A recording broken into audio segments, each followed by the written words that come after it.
versículo 2. Romanos capítulo 12, versículo 2. Esse versículo é bom porque você já sabe de cor, então ajuda. Temos a honra da visita aqui essa noite da Maria Nazara, é isso mesmo? Cadê? Maria Lázara. Ele falou Maria. Não deu. É que o pastor às vezes não ajuda também. A dona Lázara eu conheci ela ontem, né? Faz tanto tempo que eu conheço a dona Lázara, que nos dá a honra da visita, conheço há tanto tempo, né, irmã Lázara? Glória a Jesus pela sua vida, pela honra da visita. Louvado seja Deus por isso. E está preparando como que chama? Um caldo de feijão ali, como a senhora está preparando. Não saia correndo, viu? Um caldo de feijão santo, para depois no final do culto. Aqui a gente recepciona as pessoas dessa forma. A gente pega as pessoas desse jeito, pega pela comida. A gente coloca coisa para elas comerem lá. Essa igreja é boa. O pastor às vezes fala nada com nada não, mas às vezes a igreja é boa lá, porque acolhe bem a gente. É nesse sentido. Glória a Jesus. Romanos 12, 2 diz assim o texto: e não vos conformeis com este século, com este mundo, mas transformai-vos pela renovação da vossa mente, para que experimenteis quais sejam a boa, agradável e perfeita vontade de Deus. Até aí, feche os seus olhos, por favor. Pai, ainda na Tua presença nós estamos e pedimos que venha falar conosco de uma forma clara, bendita e poderosa. Seja conosco, Pai, neste culto tão especial que oferecemos ao Senhor. Pai, fala conosco, em nome de Jesus. Amém. Amém, queridos? Amém. O tema da mensagem desta noite é: nós não somos deste mundo. Amém. Amém. Pausadamente estou falando.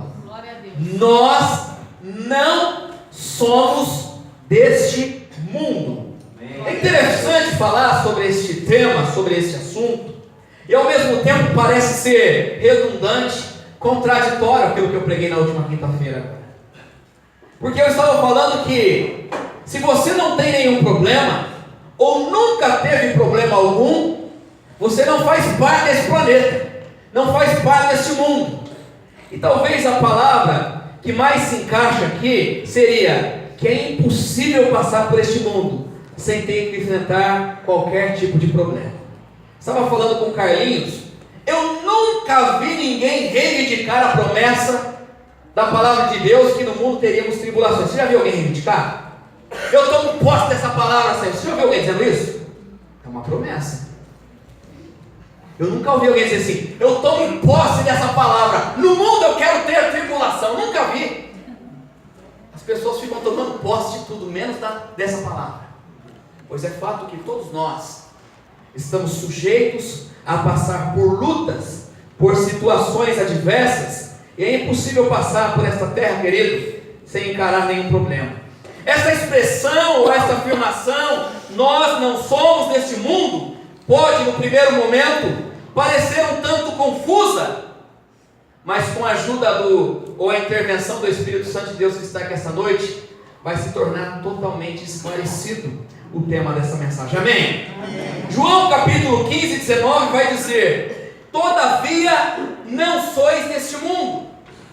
1 Pedro capítulo 2, 11 diz: amados, exorto-vos como peregrinos e forasteiros que sois.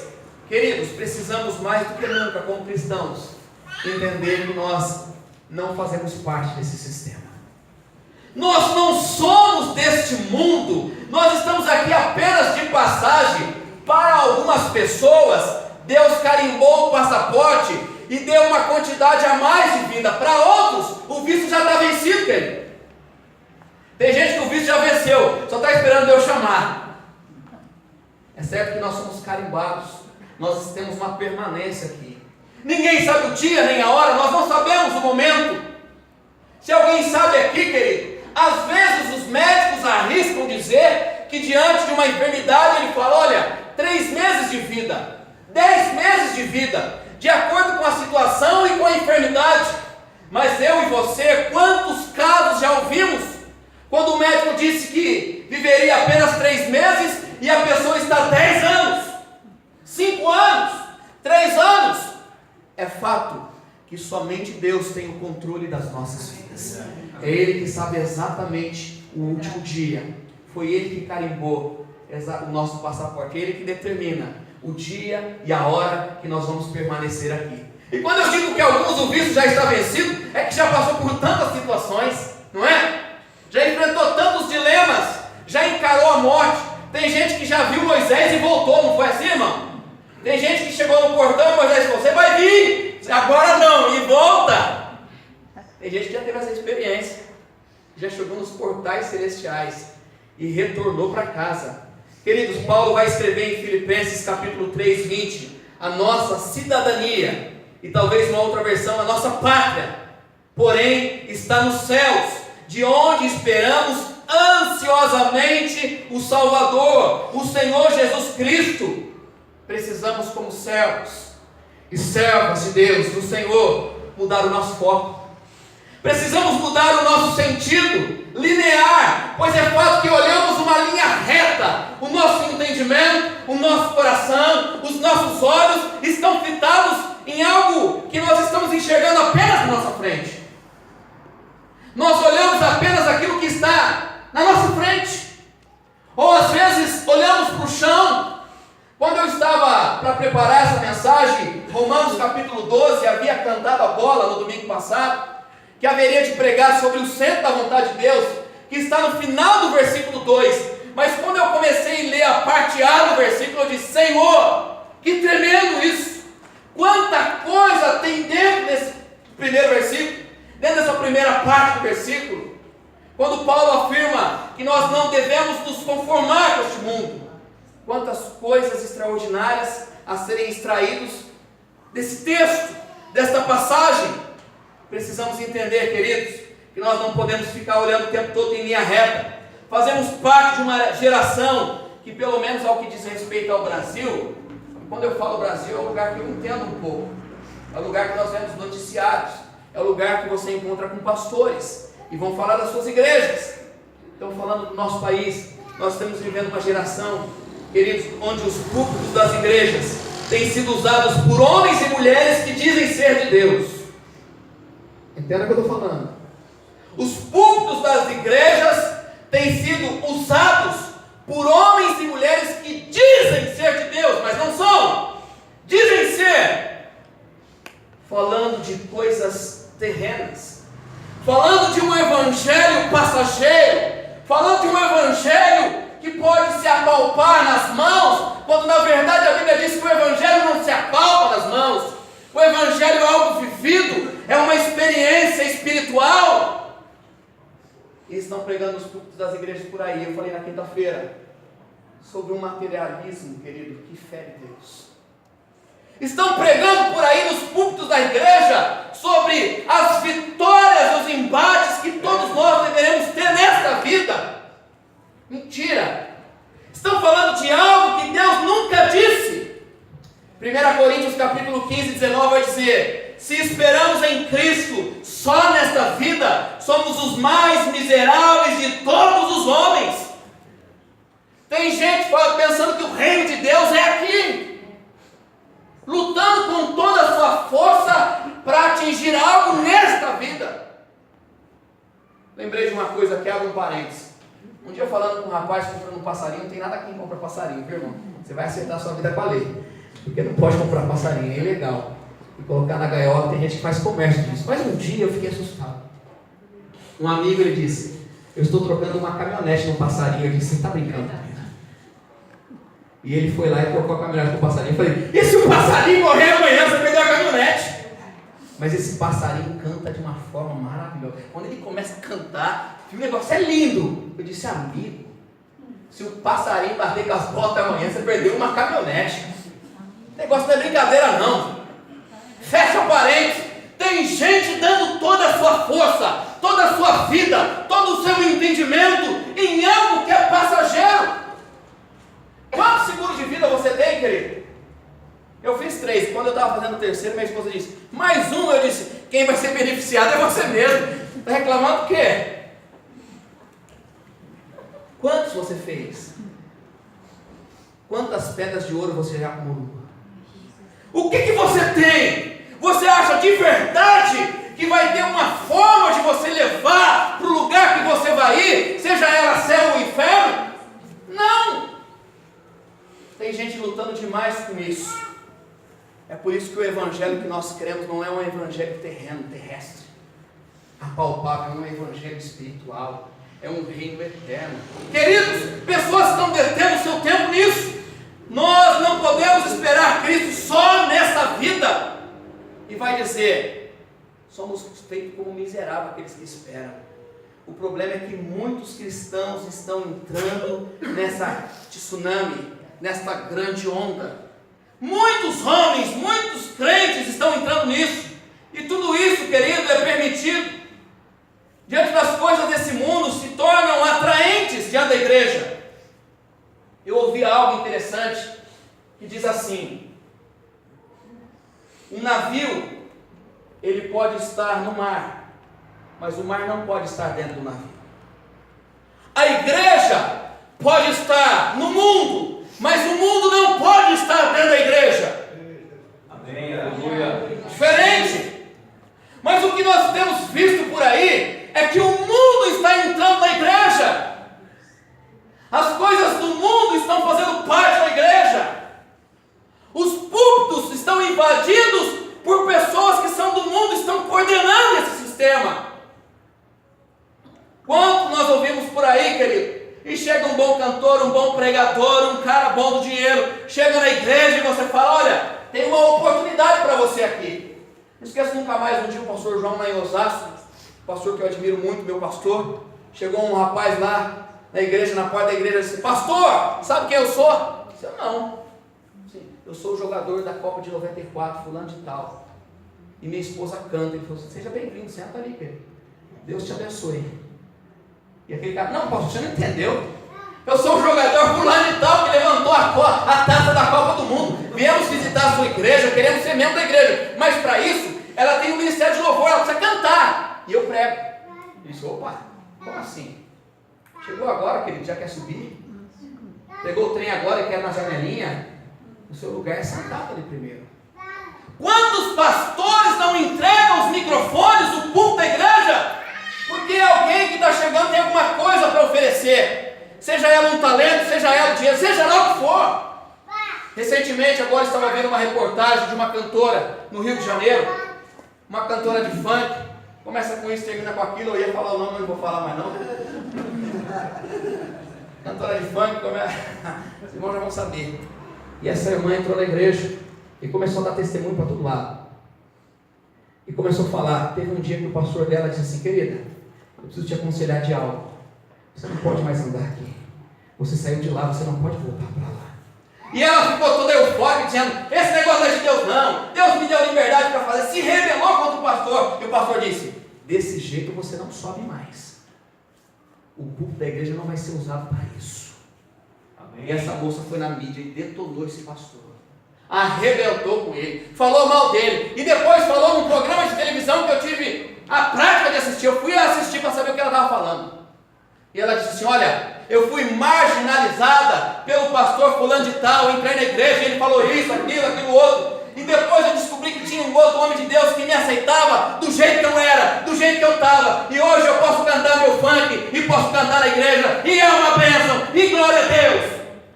Eu falei, o que é isso? Eu falei, manda ela vir aqui que ela vai ver. Que conversa é essa? Estamos deixando o mundo penetrar dentro da igreja e não estamos fazendo nada com isso. Estamos deixando o costume do mundo entrar na igreja, a moda do mundo entrar na igreja. E às vezes a igreja está de braços cruzados, não deixa entrar mesmo. Não vamos mexer com esse negócio não, vai ser bom para a gente. Vai dar ibope, imagina, fulano de tal aqui vai ser bom. Todo mundo vai ouvir falar da igreja do Nazareno. Todo mundo vai ouvir falar. Mas os céus também terão ouvido daquilo que vai acontecer aqui. E o meu sangue vai ser cobrado de Deus. Ele vai dizer, olha Eduardo, eu confio uma obra nas tuas mãos. Ezequiel capítulo 38. 34, e o teu sangue vai ser cobrado nas minhas mãos, pois fizeste da forma que o homem te instruiu, não como eu te instruí. Está aqui muito sério, querido. Tem gente que já entrou aqui e saiu e falou assim: aqui é muito difícil para fazer alguma coisa. É difícil mesmo. Para quem não quer nada com nada, não vai conseguir nada. Se você não quiser ter uma vida com Deus, uma vida no altar de Deus, jamais subirá neste púlpito para pregar a palavra dele. Se você não buscar mudança, transformação de vida, jamais cantará um hino nessa igreja. Esse lugar é para gente que teve problema lá, como eu também tive. Esse lugar é para gente problemático. Esse lugar é para pessoas confusas. Esse lugar é para quem deu trabalho na sociedade, mas que quando entra nesta porta diz: eu quero ter uma vida com Cristo. A minha vida mudou, a minha vida foi transformada por Ele. Queridos, até quando a igreja vai ficar nisso? Até quando a igreja vai aceitar isso? Tem igreja abarrotada por aí de gente, abarrotada de gente, e se passar uma peneira não fica nem o pastor da igreja. Abarrotado de gente. O pastor veio para falar mal das igrejas? Nunca. Esse não é o desejo de Deus, falar mal das igrejas. Mas o dever do anjo da igreja, qual o Senhor me confiou para esta, é falar de verdade da Bíblia. Amém, aleluia. Um pastoramento recente agora, uma igreja grande de 1000 membros. Ele confessou algo no café da manhã para os pastores. Ele disse assim: olha, por anos eu vivi de evento na igreja. Enquanto tinha evento, tinha muita gente. Enquanto trazia cantor fulano de tal, Beltrano, Ciclano, pregador, a igreja estava cheia. Teve um dia que Deus falou comigo e disse: para com tudo isso, pregue a palavra, ensine esse povo. E no dia que ele começou a fazer isso, ele viu com os seus olhos, ele e a mulher assistiram 400 pessoas saírem da sua igreja numa única só vez. E ele dobrou o joelho e disse: Deus me ajuda! E saiu mais 200. E Deus foi limpando aquele povo. Glória a Deus. E os que ficaram, ele disse: Senhor, é com esses que nós vamos marchar. Deus. É com esse que nós vamos adiante. E ele colocou no coração que nem placa na igreja ele ia colocar mais. Ele falou: eu não quero que ninguém mais chegue por causa da placa. Quem vier aqui vai ser guiado pelo Espírito. Ninguém mais vai entrar nessa igreja pela placa. Queridos, quem permaneceu naquele lugar foram soldados de Cristo que almejam o reino dos céus. A igreja está aceitando de tudo. Pode vir, pode fazer, não tem problema aqui não, querido. Pecado aqui não tem problema. Não tem na onde. Já cansei de apontar para pecado aqui. Já cansei de ser expulso das casas. Eu vou continuar sendo. Eu fico pensando que antes de ser pastor eu não tinha nenhum inimigo. Nenhum inimigo. Eu era amigo de todo mundo. Eu abraçava todo mundo. Mas quando eu comecei a fazer e cumprir aquilo que Deus me chamou para fazer, pessoas começaram a se levantar e eu disse: Senhor, onde que eu estou errando aqui? Onde que está errado esse negócio? Me ajuda, fala comigo, porque o problema talvez esteja em mim. Até o dia que veio uma palavra do Senhor em João 15, 18, 19 diz: se o mundo vos odeia, sabei que primeiro do que vós, outros, odiou a mim. Se vos fosses do mundo, o mundo amaria o que era seu. Todavia não sois do mundo, pelo contrário, dele vos escolhi. Por isso o mundo te odeia.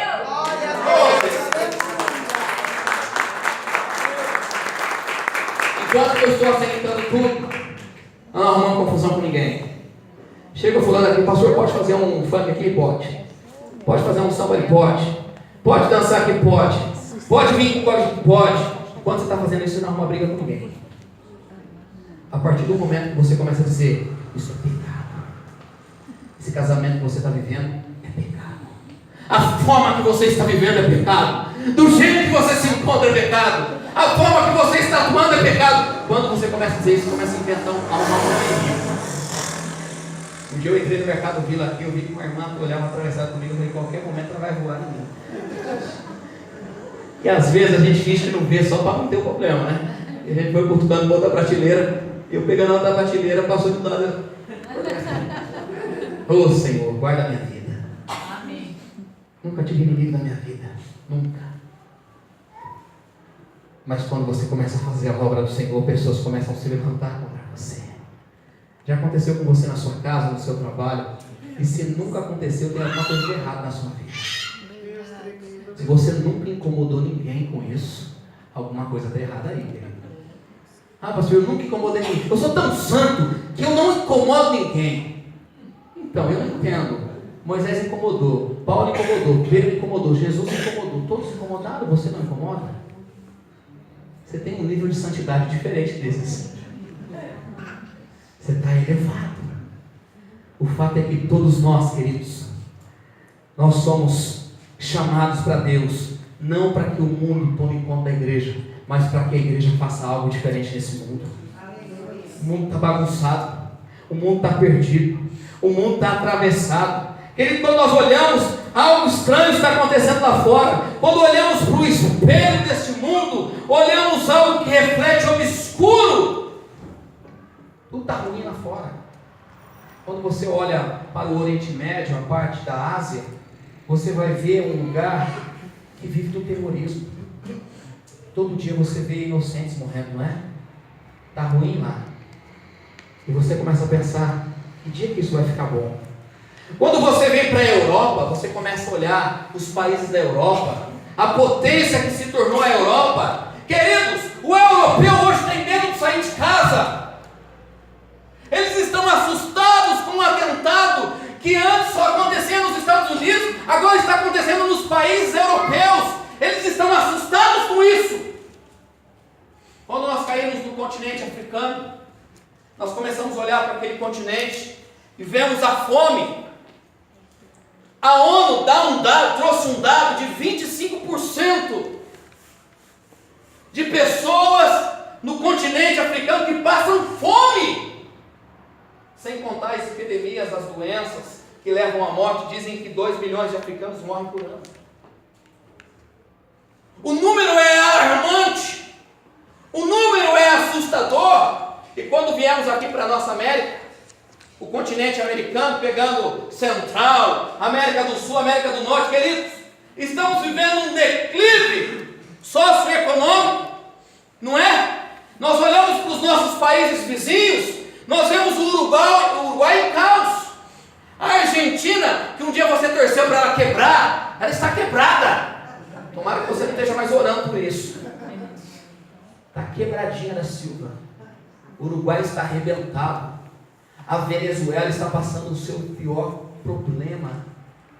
O maior caos que já enfrentou aquele país. Essa semana ainda, o time de futebol do Corinthians estava num hotel dando comida para as pessoas que estavam trabalhando. $1 é o salário mensal de um morador da Venezuela. O país está vivendo um caos. Eles estão vindo para o Brasil em números elevados. Não tem o que comer, não tem o que vestir, não tem onde dormir. Falando da América do Norte, os Estados Unidos, que um dia foi potência mundial, ainda dizem que é, não sei, está vivendo um caos, principalmente econômico. É um caos assustador, seja ele econômico, seja ele com a violência do país, dos atentados. Ainda essa semana no Texas, um rapaz entrou e matou 10, 11, 12 pessoas na escola. E eu vi a menina numa entrevista, ela disse assim: eu sabia que isso ia acontecer mais cedo ou mais tarde aqui. Não sei quem viu isso. Os moradores dos Estados Unidos estão assustados. Você quer de verdade entrar lá ainda? Não vai não. Estão assustados. Terrorismo, atentado. As escolas que um dia pregaram o Evangelho deixaram de pregar. O país que um dia foi conhecido como um país protestante, o país que enviava missionários a todo mundo, hoje precisa de missionários serem enviados para lá. Estava falando com o irmão, esqueci o nome dele, da Jocum, que foi para Minas agora, mora em Boston, que estava com a gente no último domingo. Rodolfo, que estava com ele. E ele disse: pastor, as igrejas nos Estados Unidos com 400 lugares, 500 lugares, tem 15 pessoas no culto de domingo, 20 pessoas, com exceção das igrejas brasileiras. Essa tem mais gente. Mas a maior parte das igrejas estão vazias. Apostasia. Apostataram a sua fé, abandonaram o seu Deus. Caos. E quando chegamos no Brasil, o nosso amado Brasil, o país está em caos. As notícias que chegam na televisão são as piores do país.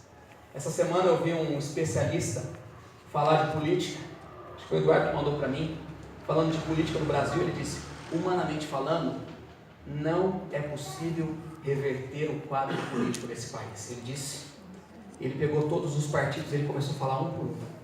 Humanamente falando, é impossível reverter isso.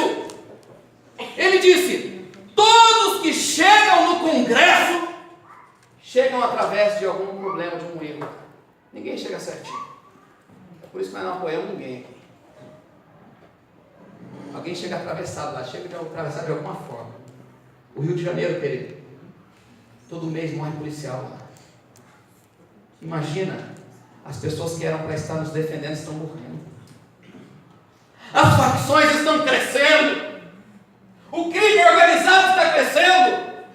Não existe saúde no país, existe para quem tem convênio médico. E aquele quem tem convênio médico espera 3 horas na fila.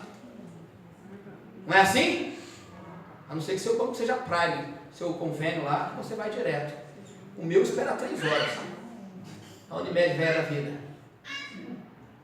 E quem não tem? Passa privações.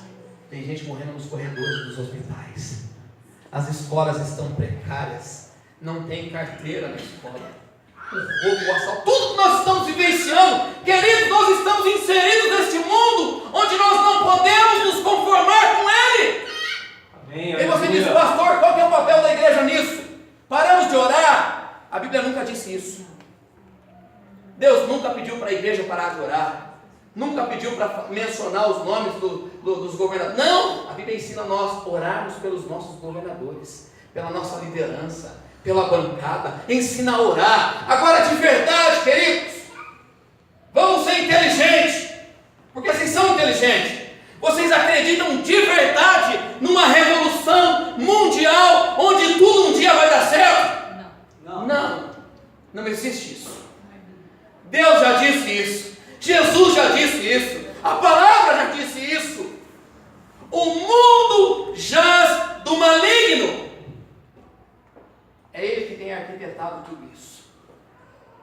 Não pense você que tudo vai mudar. Nós vamos continuar lutando como igreja de Cristo. Nós vamos continuar fazendo a nossa parte em meio à sociedade, ajudando pessoas, trabalhando com pessoas. Esse é o papel da igreja do Senhor. Aleluia. Agora, imaginar que nós vamos mudar tudo, não. Glória a Deus. Nós não podemos reverter isso, porque já foi dada uma sentença para isso. Lembra que nós somos estrangeiros. Lembra que nós estamos de passagem. Lembra que essa não é a nossa morada. Nós estamos passando por esse lugar. Uns estão com a senha, outros ainda não pegaram a senha. Uns estão com a senha, talvez. Não vou nem arriscar aqui, porque eu vou falar que o pastor está matando o povo, né? Mas estamos. Ninguém sabe o dia, ninguém sabe a hora. O que nós sabemos é que nós estamos de passagem. 1 João 5,19 diz: sabemos que somos de Deus e que este mundo jaz do maligno. Não se engane, querido irmão, o mundo está sendo articulado por Satanás. Ele rege as coisas que estão neste mundo. Agora Paulo escreve aos Colossenses capítulo 3, versículo 1 e 2, dizendo assim: portanto, sede fortes, ressuscitados juntamente com Cristo, buscai as coisas lá do alto, onde Cristo vive, assentado à direita de Deus. Versículo 2: pensai nessas coisas lá do alto, não as coisas aqui da terra. Paulo estava querendo dizer quantas palavras. Olha, querido, quero te dizer uma coisa: tire os seus olhos daquilo que é passageiro, tire os seus olhos daquilo que vai passar. A poupança da Merinos era uma boa, não era? Não é? Tem gente que colocou dinheiro lá. Tudo passa, tudo vai embora. O reino de Deus, ele é eterno, ele não passa. Paulo está dizendo: fita os teus olhos no alto, lá em cima. Tira os teus olhos do terreno, das coisas que são passageiras. E a Bíblia dá inúmeros exemplos, mas quero citar só 2. Um no Velho Testamento e um no Novo. Um no Velho Testamento é do tabernáculo. Lembra quando Deus fala no monte com Moisés e fala da construção do tabernáculo? E ele vai falar sobre as cortinas, sobre o teto do tabernáculo, como seria, as 4 vestimentas, e ele diz: Moisés, eu quero tudo bordado, eu quero tudo lindo. E ele chama os maiores alfaiates que tinha naquele lugar. E aqui nós temos uma costureira de primeira aqui, Dona Lázara, sabe o que é isso? E eu trabalho há 16 anos no ramo da confecção. Eu fico pensando quem foram as pessoas que ele chamou.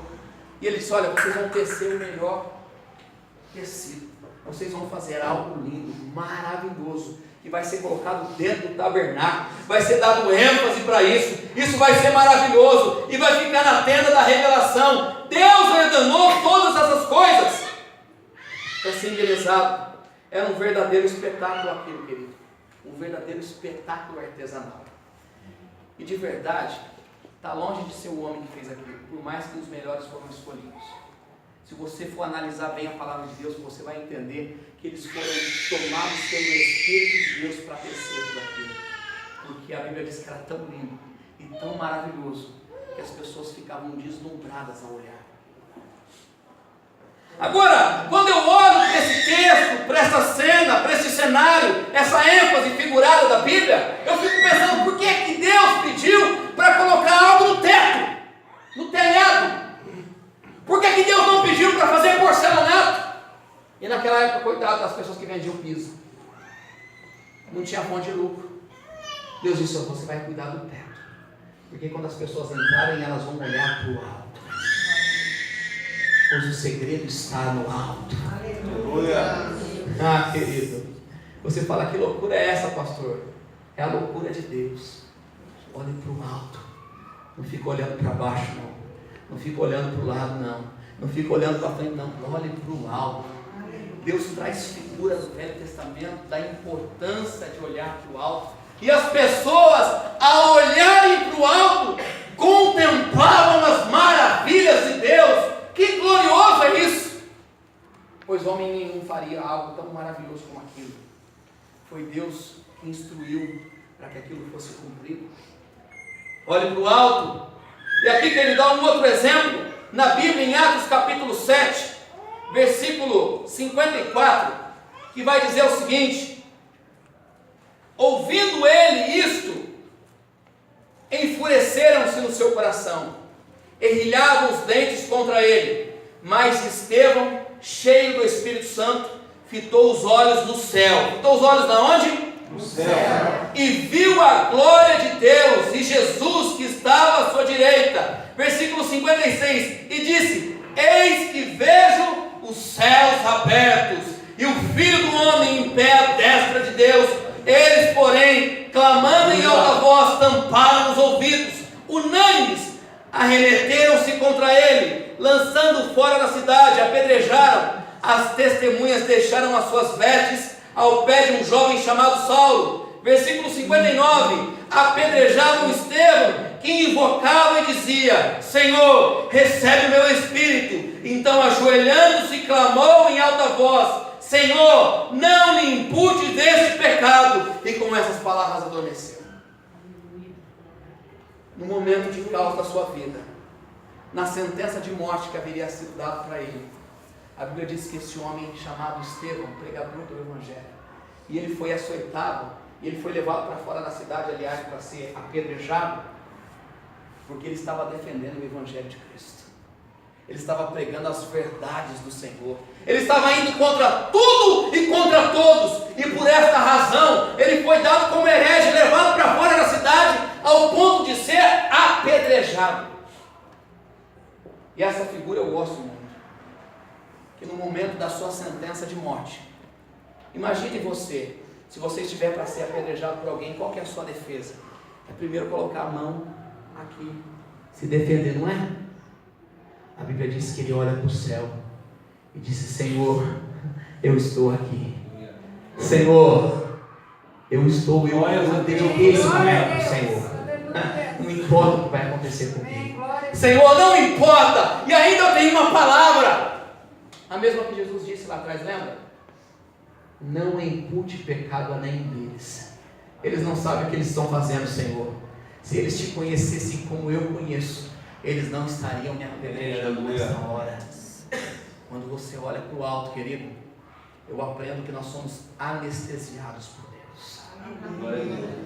No momento da sua dor, querido, Deus traz uma anestesia para você. Como é que o crente consegue enterrar um filho? Como é que um crente consegue enterrar filhos? Consegue enterrar uma família e continuar firme nos caminhos dele? Como é que faz isso? Pois é nesse momento da dor que nós olhamos para o alto, para o autor e consumador da nossa fé, e declaramos que ele vive nas nossas vidas. É como se ele aplicasse em nós uma anestesia dizendo: eu sei exatamente a dor que você está passando, porque eu também passei com meu filho, e eu estou anestesiando você neste momento, para você passar por essa dor, e para depois dessa dor, tudo isso virar um testemunho na sua vida, você crescer com isso, e você glorificar o meu nome por isso. Porque não dá para entender naquele momento. Se fosse eu ia tentar me defender.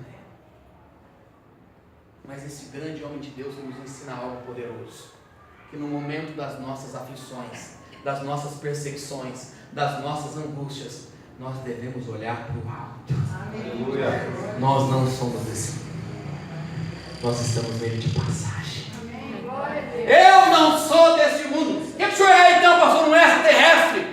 Não, querido, eu sou filho de Deus, do dono do universo. E ele diz através da sua palavra que eu não pertenço a este mundo. Glória a Deus. Eu estou passagem aqui, estou de passagem. Não adianta comprar muita coisa quando você está de passagem. Você está comprando muita coisa nessa terra, querido. Comprando gado, comprando fazenda. Está comprando muita coisa. Você está de passagem aqui. Daqui a pouco você vai ter que entregar tudo isso.